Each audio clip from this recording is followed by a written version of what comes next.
Bem-vindos ao Direito de Quinta Podcast, um podcast que esclarece as suas dúvidas de forma clara e sem burocracia para que você seja o proprietário da sua vida, dos seus bens e viva de forma segura.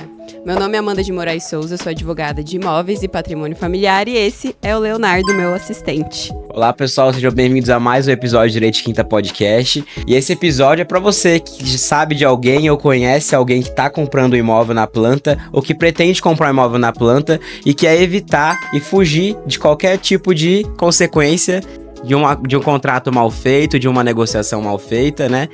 E a gente sabe que o contrato de um imóvel na planta, ele gera muitas discussões, né? Sim, comprar um imóvel na planta, muitas das vezes, é um ótimo investimento, porque você vai comprar um imóvel que ainda não está pronto, e aí você vai pagando várias parcelas, e com isso você acaba economizando, né? Porque as parcelas são menores, não é o valor de um imóvel já pronto, e aí você consegue ter um investimento de uma forma mais leve do que normalmente se você já comprar um imóvel imediatamente pronto hoje. Então muita gente escolhe comprar um imóvel na planta.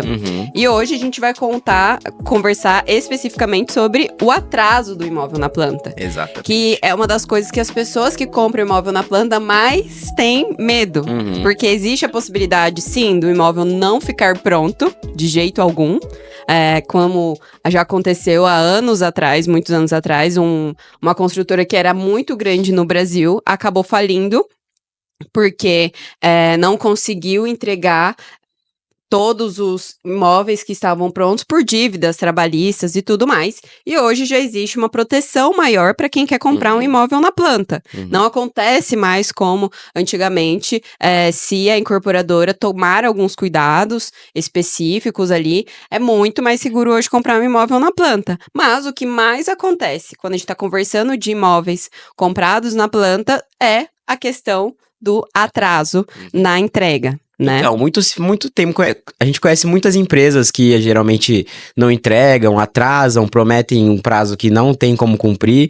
E o que você acredita sobre essas empresas que, na maioria das vezes, elas atrasam mesmo e não cumprem com o contrato com essas pessoas? Isso, o que acontece é que tanto na lei quanto nos contratos de compra e venda desses imóveis que são comprados na planta, já é previsto, na maioria das vezes, um prazo de atraso de 180 dias. Então, por exemplo, se a empresa define que ela vai entregar em julho, ela ainda tem, pela lei, um prazo maior de 180 dias, que ela pode colocar dentro do contrato dela, e a maioria das empresas colocam.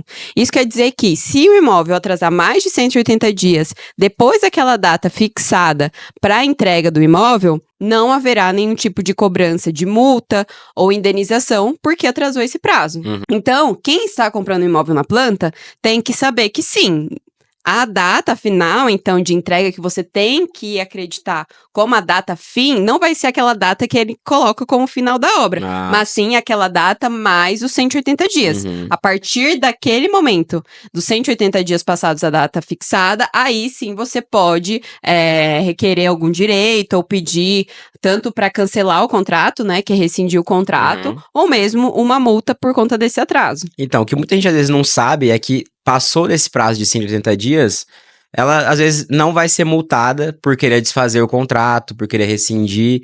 E aí é o que acontece na maioria desses casos que tem acontecido ultimamente, né? É porque algumas pessoas compram um imóvel com objetivo específico, seja para utilizar aquele imóvel para aluguel, ou seja, para morar mesmo. Quantos casais recém-casados compram o imóvel na planta antes mesmo do casamento, pensando, não, a gente vai casar e vai morar diretamente naquele imóvel. E aí, isso acaba não acontecendo. E eles precisam, às vezes, daquele dinheiro que eles já investiram para poder pagar um outro imóvel. Então, por isso que a lei prevê, e quando o contrato também prevê esse prazo de 180 dias, a partir dos 180 dias já de atraso, o imóvel não foi entregue, você tem 3 opções. A primeira opção é você rescindir o contrato.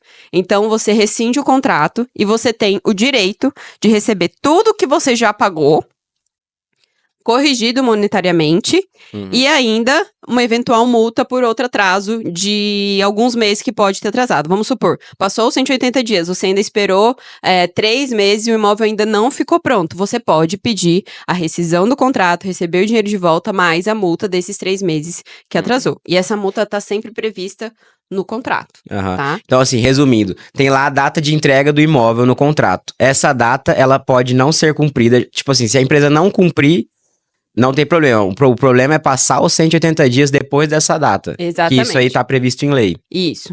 E aí, a pessoa pode tanto rescindir o contrato, receber o valor de volta, mais uma multa dos meses que atrasou, ou ela pode realmente, não, eu quero aquele imóvel, eu vou esperar o imóvel ficar pronto, eu vou morar naquele imóvel, mas esse prazo, depois dos 180 dias que ela ficou esperando o imóvel ficar pronto, ela pode receber essa indenização, né, por ter ficado aguardando ali esse imóvel e não ficou pronto. Então, ela pode tanto rescindir, receber o dinheiro de volta e tudo mais com a multa, ou ela pode receber só a multa se ela decidir ficar nesse imóvel.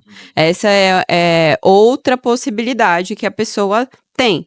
E também, vamos supor, a pessoa atrasou e tudo mais, vai receber a multa, mas aconteceu alguma coisa específica que afetou ela moralmente.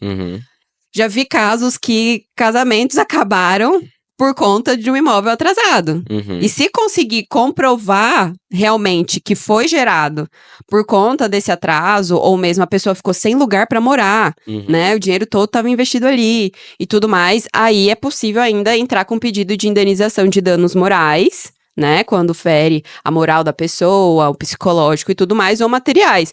Eu tive que pagar um aluguel por tantos meses, porque eu ia morar lá e o imóvel não ficou pronto, né, depois de 180 dias.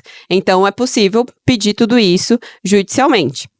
Lembrando que a questão, quando a gente conversou, de rescindir o contrato ou pedir a multa, como ela já está prevista dentro do contrato, em tese, seria simplesmente conversar com a construtora e falar, eu quero esse dinheiro de volta, pedir formalmente por um e-mail, por uma notificação, e a construtora realmente fazer tudo isso amigavelmente. Não era para ser necessário entrar com uma ação, mas muitas das vezes... É isso que eu ia te perguntar. Então, assim, você tá com um contrato que a empresa não entregou dentro dos prazos de 180 dias. O que é o primeiro passo que a pessoa tem que tomar para pedir a rescisão do contrato ou até buscar o seu direito? Ela tem que fazer alguma coisa para meio que preparar para ela pedir esse distrato? A primeira coisa que ela tem que fazer é ter certeza que ela pagou tudo. Ela não pode estar devendo uma parcelinha sequer. Ela tem que estar adimplente, ou seja, não pode estar devendo nada. Checou isso? Perfeito. O mais importante seria agora procurar um advogado especialista que vai ler o contrato junto com essa pessoa, né? Se ela já tem algum conhecimento ali, ela pode sozinha pedir, mandar um e-mail para a empresa ou mandar uma notificação informando, olha, aconteceu isso, já passou de 180 dias, eu quero os meus direitos, né? Seja a multa ou seja o distrato. Entre em contato com a construtora. Principalmente, mesmo que tiver um advogado, a gente vai orientar para primeiro tentar de forma amigável, sem ter que entrar na justiça. Se não responderem, aí realmente é necessário entrar na justiça. Mas e esse prazo de 180 dias, por que que ele é autorizado pela lei? Por que que ele acontece? Se já tem uma data no contrato estipulada para entrega, por que que além dessa data, 180 dias depois, a empresa ainda pode entregar o imóvel? Porque quem conhece obra sabe o que acontece numa obra. Tudo pode atrasar. Eu sempre coloco uma data e as coisas atrasam. Seja por conta de falta de mão de obra, seja por conta de chuva, seja porque a empresa às vezes ficou sem um dinheiro ali por determinado tempo. Então, o prazo de 180 dias é um prazo de metade de um ano, né? É um prazo muito bom para que qualquer imprevisto que possa ter ocorrido, a empresa consiga arcar com as obrigações dela. Por isso que é previsto. É um prazo razoável, É um prazo bem razoável, né? E sem contar que as empresas, elas já fazem um cronograma físico-financeiro, assim, e também de construção, já prevendo alguns imprevistos, né? Que pode acontecer e a gente sabe que a obra atrasa. Mas, um prazo de 130 dias é para que tudo isso já tenha ocorrido. Embora a gente sabe que alguns prédios ainda, prédios e também condomínios e tudo mais, demoram mais do que isso. Porque a gente sabe também que esses contratos muitas vezes têm cláusulas abusivas que geralmente são questionadas. Então, às vezes você sofre a multa do distrato, né? Pode ser não seja pelo atraso, mas em outros casos. E aí você consegue reverter algum tipo de multa que foi aplicado, né? Porque alguns contratos apresentam esse tipo de erro, né? Alguns. É porque a maioria dos casos de quando a gente está conversando sobre imóvel na planta, os contratos vêm pronto. Você não vai discutir com a incorporadora que está ali te dando o contrato. É um contrato de adesão que a gente chama. E aí, nesse caso, existe o direito do consumidor. E não podem existir cláusulas abusivas dentro desse contrato. Quando a pessoa, ela também quer fazer o distrato, né? Distrato é cancelar, né, o contrato ali. Seja porque ela não quer mais ou porque ela deixou de pagar, existem limites de multa ali que podem ser cobradas, de acordo com cada caso. E às vezes a empresa pega e coloca uma multa assim, eu vou reter 50%, sendo que no máximo ela poderia reter 25%. Então é importante passar por um advogado especialista no caso, para ele saber se realmente estão cobrando a multa que é devida ou não. Existem casos também que as construtoras colocam que nada pode ser... As construtoras incorporadoras colocam que nada poderá ser levado à justiça. Seriam só câmaras de arbitragem, por exemplo. Sim. Que são câmaras na qual tem um terceiro que vai decidir ali pelas partes. E no direito do consumidor, se isso não foi escolhido pelo consumidor e indicado pelo consumidor, esse tipo de cláusula é abusiva. Sim. E tem muitas jurisprudências nesse caso. Então, a incorporadora, ela tem um poder maior, tanto de conhecimento quanto financeiro, que perto do consumidor, e até por isso que existe o direito do consumidor, o consumidor é hipossuficiente, não é leigo na maioria das vezes. Então, esse tipo de relação é uma relação de consumo, e por isso que existem tantas proteções, como 180 dias, a possibilidade de você fazer o distrato, um limite de multa que pode ser cobrada, porque é o contrato de adesão. Ninguém vai discutir, eu quero isso naquele contrato ali de imóvel na planta. Não vai discutir. Exatamente. Ou você aceita, ou você não assina, né? E você considera que o contrato de compra de um imóvel na planta é arriscado? Depende muito, é bom fazer uma análise de risco do caso, porque aí se analisa, primeiro, qual que vai ser o tipo de construção que está sendo feita ali, ou por exemplo, se é um patrimônio de afetação ou não é. O que é um patrimônio de afetação? Quando uma incorporadora decide fazer um empreendimento, vamos imaginar o empreendimento Sol, ele pode criar um patrimônio de afetação, e aí nesse patrimônio de afetação, todo o dinheiro relativo ao empreendimento Sol vai ser colocado ali dentro. E aí, se ocorrer em outro empreendimento dela, uma causa trabalhista, alguma coisa, essa dívida do empreendimento Lua não vai afetar esse do empreendimento Sol. Entendi. Então, fica mais seguro para quem está comprando esse empreendimento. Então, preciso fazer essa análise de risco para saber, vai ter um patrimônio de afetação? Qual que é o histórico dessa empresa que está fazendo esse empreendimento? É uma empresa nova, empresa antiga? É uma empresa que ela tem uma boa relação. Uma boa relação, ela tem muitos processos. O que aconteceu? E tudo isso você faz na análise de risco, Exatamente. Né? Analise um imóvel, por exemplo, o terreno que está ali, realmente está no nome deles, não está no nome deles, é um patrimônio de posse, é uma uso capião. Então, assim, tudo precisa ser analisado antes para que você tenha certeza se é um arriscado ou não. Mas pode ser sim apresentar um risco mínimo normal de uma construção de um imóvel que vai ser construído, né? Porque você está comprando ainda uma coisa que não existe. Quando você está comprando imóvel na planta. Você está comprando, por exemplo, um apartamento, mas você vai lá é o terreno. Você está comprando uma suposição, né? Então, isso precisa ser deixado claro dentro do contrato, né? E tem todos os meios de proteção hoje, por conta daquele caso que eu falei no começo, né? Que acabou falindo e vários prédios deixaram de ficar prontos. Por exemplo, o prédio que eu moro era dessa incorporadora, que acabou falindo, e os próprios moradores tiveram que terminar a construção do prédio. Então, para que isso não aconteça mais, existem várias proteções. Mas fazendo uma boa análise de risco, é possível entender se é realmente um bom investimento ou não. Ah. E aí você fica mais seguro. Mas é aquilo que você falou, né? Você tá adquirindo uma coisa que ainda não sabe se vai ficar pronta, não tá pronta, e aí por isso que gera mais desconfiança, mais preocupação, né? Por isso que se torna um contrato de uma compra mais perigosa, vamos dizer assim. Não é perigosa, Aham. mas é alguma coisa que você tem que ter Arriscado. ciência do risco, do que Uhum. pode acontecer. Pode ser que vai dar tudo certo e vai ser maravilhoso. Por isso que se faz análise de risco, para saber todo o passado dessa empresa e tudo mais, de como que ela funciona. Uhum. Mas, às vezes, é uma ótima oportunidade. Por isso mesmo que é mais barato você comprar um imóvel na planta do que um imóvel pronto. E ele valoriza muito também, né? Que é de você adquirir na planta e quando ele fica pronto, o preço sobe muito, né? Exatamente. Então por isso também é que vale a muito pena. vantajoso, né? E pra quem tá pensando em comprar um imóvel na planta, o que a pessoa precisa se preocupar antes de adquirir esse imóvel? Primeiro, ela faz essa análise de risco, e aí depois ela decidiu comprar o imóvel.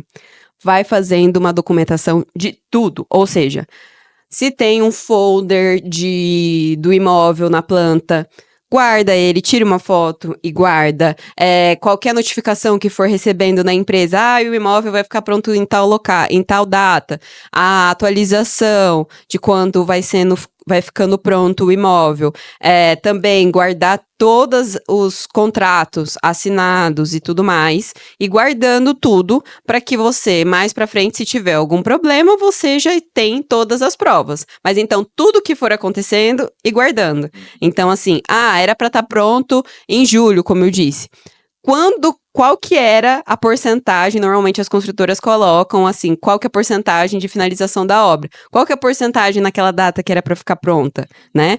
Tudo isso você vai guardando e vai se precavendo depois que você assinou o contrato. A primeira coisa, realmente, é fazer a análise de risco, assinou o contrato, e aí você vai fiscalizando. Aquilo lá é uma parte sua já, e você tem que ir fiscalizando, vendo o que está acontecendo. É importante, muitas vezes, estar num grupo de outros moradores, outros compradores, né, na verdade, que compraram ali para vocês irem se atualizando, ver se está ocorrendo tudo da forma que deveria ocorrer, porque às vezes você já vai percebendo que o móvel vai atrasar, além daquele prazo. Então você consegue já prever, eu ia mudar para aquela data, não vou mais.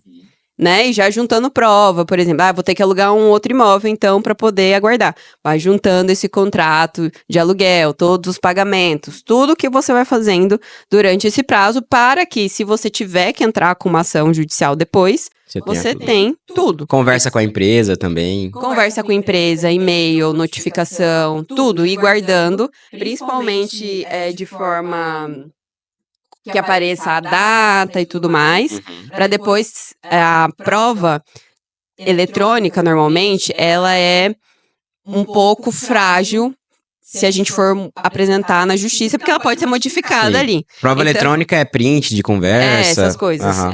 Claro que você pode ir guardando, não apagar de jeito nenhum, né? Deixando numa nuvem e tudo mais. E depois, se for necessário, é possível fazer, por exemplo, uma ata notarial, que é levar para um cartório, o cartório vai mostrar, eu vi isso naquele site e tudo mais, e guardando provas, tá? Mas como é direito do consumidor, que a gente tá falando, a maioria das vezes é concedida que quem vai ter que fazer a prova realmente, mostrar que aquelas provas que a pessoa está apresentando não são verdadeiras, é a empresa. Tem a inversão, né? Mas é importante ir guardando tudo isso.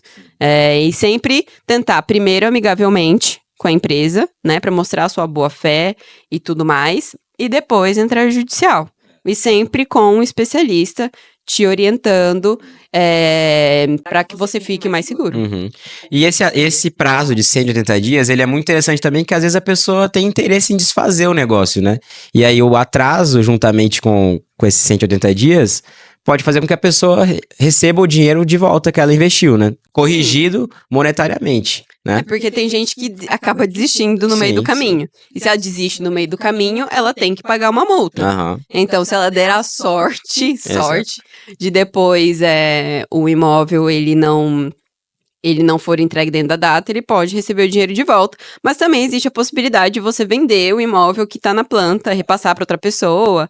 Não é nada que seja muito absurdo. Normalmente, os contratos, quando você comprou o imóvel na planta e passa para outra pessoa, né, para outro comprador, eles não fazem nenhum tipo de cobrança de multa, nem nada, porque outra pessoa vai entrar no seu lugar. Mas é importante seguir o contrato base que você fez com a construtora, porque alguns contratos falam que você só pode vender para outra pessoa se tiver a anuência, ou seja, se essa incorporadora aceitar. Uhum. Então, você tem que seguir os preceitos que estão no contrato, exatamente. né? Para você não ter nenhum problema posteriormente. Não adianta nada você pegar e falar para outra pessoa, não, olha, eu vou vender para você, tá bom? E a outra pessoa só ir pagando, né? Exatamente. Depois, pode dar um problema da pessoa não conseguir passar pro nome dela, porque a empresa que vendeu para você, ela fez uma análise do seu crédito, não da outra pessoa.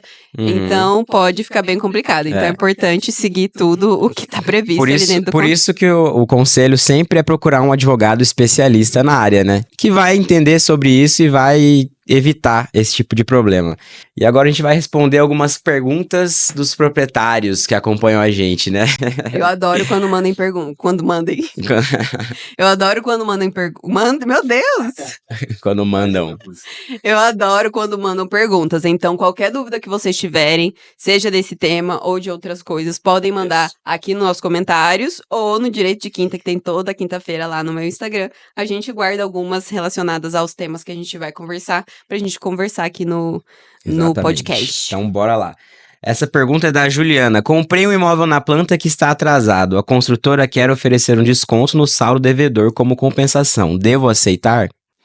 Vai depender muito do que você quer, né? Às vezes esse desconto já vai ser o suficiente para você.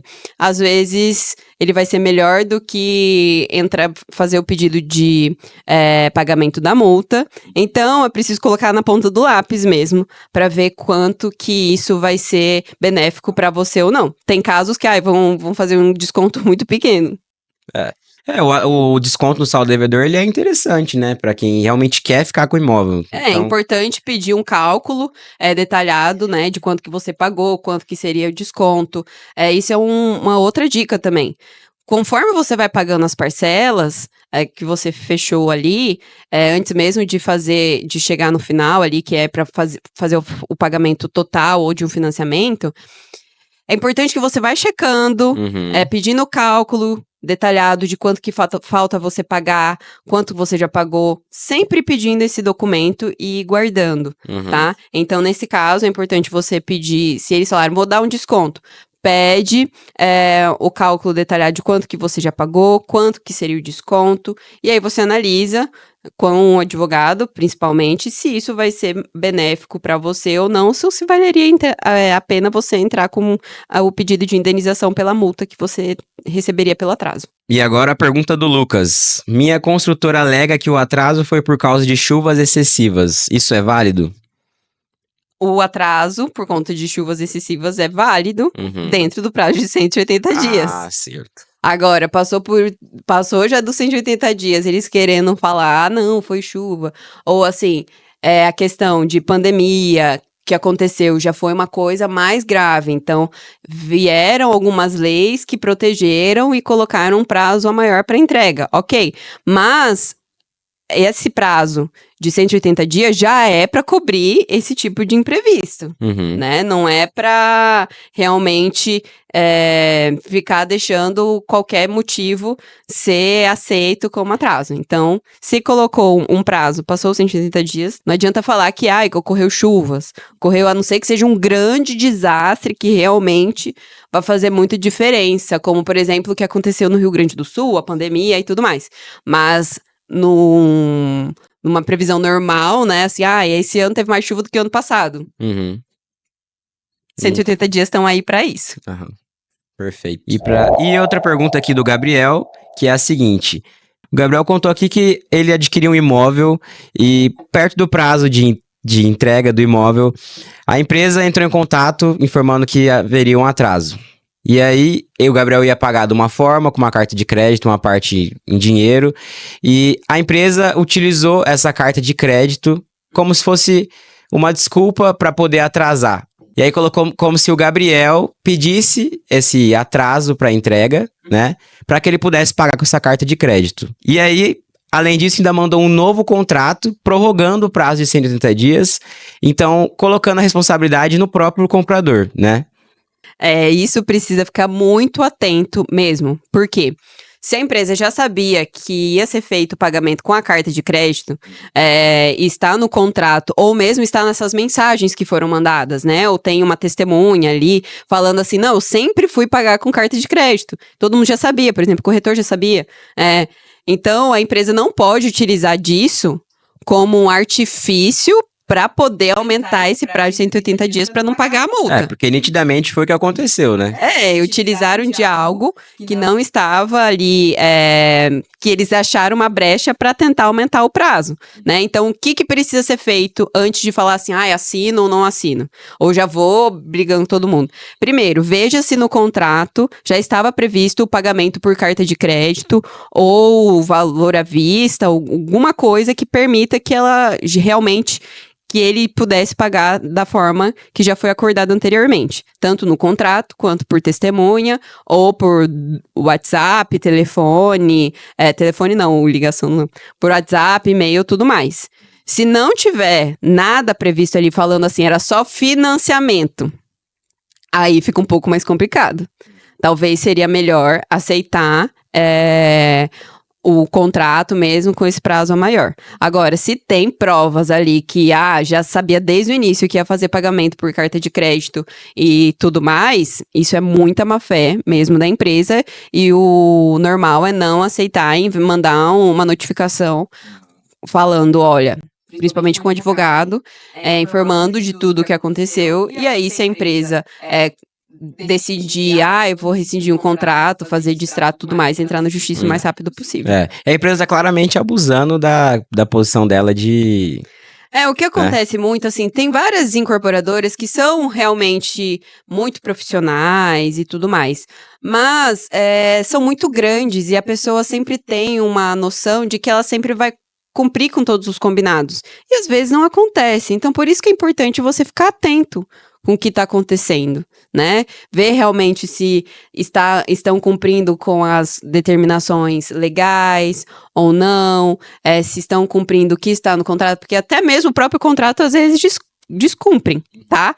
E quando você for pedir qualquer coisa com relação à multa de atraso de obra ou mesmo de extrato porque teve atraso de obra, você não ter dado motivo. Como assim dado motivo? Você não ter deixado nenhuma parcela para trás. Porque senão vão chegar e falar assim, não, mas você descumpriu, aí você perde seu direito.